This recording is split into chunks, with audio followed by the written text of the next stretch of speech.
हम professor doctor Ranju जी से बात कर रहे हैं, जो कि इस दिल्ली एनसीआर की बहुत प्रसिद्ध महिला चिकित्सक हैं।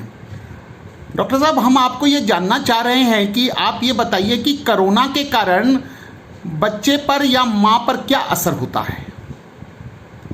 कोरोना एक ऐसी बीमारी है जो किसी गर्भवती महिला पे और बाकी महिलाओं पे लगभग समान असर डालती है। गर्भवती महिलाओं को इससे कोई विशेष इन्फेक्शन नहीं होता है, न ही प्रसव के दौरान बच्चे को होता है, और अगर कोई महिला संक्रमित भी है तो उसके द्वारा बच्चे को वो संक्रमण नहीं लगता है, क्योंकि ये कोरोना रक्त के द्वारा नहीं फैलता है।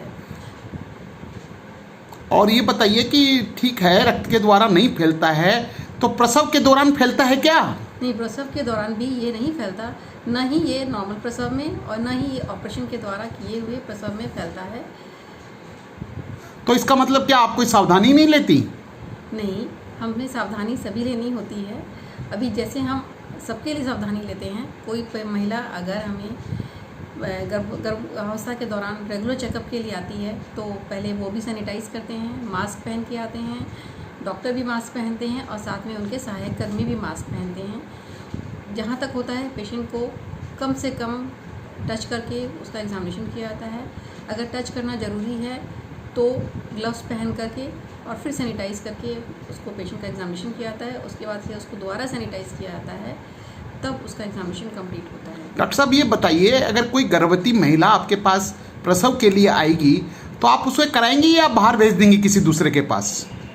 अगर कोई भी गर्भवती महिला प्रसव के लिए पहले से प्लान करके आती है तो उसका हम, अगर समय हमारे पास है तो हम उसके कोरोना की टेस्टिंग ज़रूर करते हैं, क्योंकि डीएम साहब के हमारे पास पत्र आए हुए हैं कि हर पेशेंट की कोई भी सर्जरी या नॉर्मल डिलीवरी के पहले कोरोना की टेस्टिंग ज़रूर होनी चाहिए। और अगर हमें समय नहीं मिलता है, पेशेंट इमरजेंसी में आती है, तो हम उसका कोरोना का टेस्ट नहीं कराते हैं। पहले हम पेशेंट का ध्यान रखते हैं, प्रसव कराते हैं। उसके बाद में यदि पेशेंट को कोई सिम्टम्स ऐसे लगते हैं हमें कि उसको हो सकता है या हमें ध्यान रखना चाहिए, तो हम सारे पेपर कंप्लीट करके उसकी कोरोना की टेस्टिंग कराते हैं। क्या ऐसा प्रसव आप नॉर्मल गाउन पहन के या मास्क पहन के करा देती हैं? नहीं, इसमें हमें पूरी सावधानी रखनी होती है, क्योंकि इसमें पेशेंट का भी सुरक्षा हमें ध्यान रखना है और हमारे स्वास्थ्य कर्मी और अन्य मरीजों का भी ध्यान रखना होता है। इसलिए इसमें पीपीई का पूरा किट पहन करके पूरी सावधानी के साथ में ही इसका प्रसव कराया। कौन सा मास्क पहनती हैं आप? नॉर्मल नहीं, N95 मास्क होता है और पीपीई किट के साथ अलग ही आता है। अच्छा, ये बताइए डॉक्टर साहब कि ये जिस गर्भवती माँ को बच्चा हो जाए तो उसको दूध पिलाने के लिए आप क्या करती हैं? अगर कोई महिला का बच्चा पैदा हुआ है, नया नवजात शिशु को दूध पिलाने में अगर महिला सही है, उसको कोरोना का संक्रमण नहीं है, तो कोई आपत्ति नहीं है, बच्चे को नॉर्मल तरीके से दूध पिला सकती है। क्योंकि अभी तक कोई स्टडी ऐसी नहीं हुई है कि दूध में कोरोना का संक्रमण आता है या नहीं।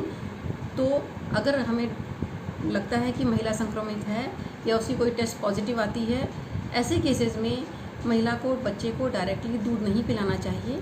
उस दूध को निकाल करके, उबाल करके, फिर उसको ठंडा करके तब बच्चे को पिलाते हैं। डॉक्टर साहब, ये बताइए कि इसको बचने के लिए कोई टीके आप लगा रहे हैं या हाइड्रोक्सीक्लोरोक्विन की गोली दे रहे हैं? अभी तक तो कोई टीका ईजाद ही नहीं हुआ है, मिला ही नहीं है, तो टीके लगाने का तो सवाल ही नहीं है। किंतु हाइड्रोक्सीक्लोरोक्विन अभी हम लोग प्रेग्नेंट औरतों में नहीं दे रहे हैं। प्रसव के बाद अगर ज़रूरत होती है तो दिया जाता है, या प्रसव के पहले पता लगता है महिला संक्रमित है तो हम अपने पेशेंट के घर वालों को और अपने हॉस्पिटल स्टाफ्स को फिजिशियंस के ओपिनियन के साथ में दे देते हैं। डॉक्टर साहब, ये बताइए कि आप ये जो कोरोना का जो वायरस है, इसके कारण कोई कहीं रिपोर्ट आई कि बच्चे और महिला तो संक्रमित ही नहीं होती, तो आप क्यों डर रही हैं? ये बच्चे और महिला अलग नहीं है, समाज से अलग नहीं है। जिस प्रकार सबको संक्रमण होता है, उसी प्रकार एक महिला को भी, गर्भवती महिला को भी संक्रमण हो सकता है, उसी प्रकार नवजात शिशु को भी संक्रमण हो सकता है।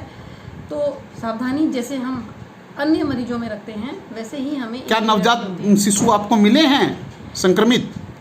मैंने स्वयं तो नहीं देखे हैं, लेकिन हाँ, हमारे देश में और अन्य देशों में भी कुछ नवजात शिशुओं की मृत्यु रिकॉर्ड की गई हैं।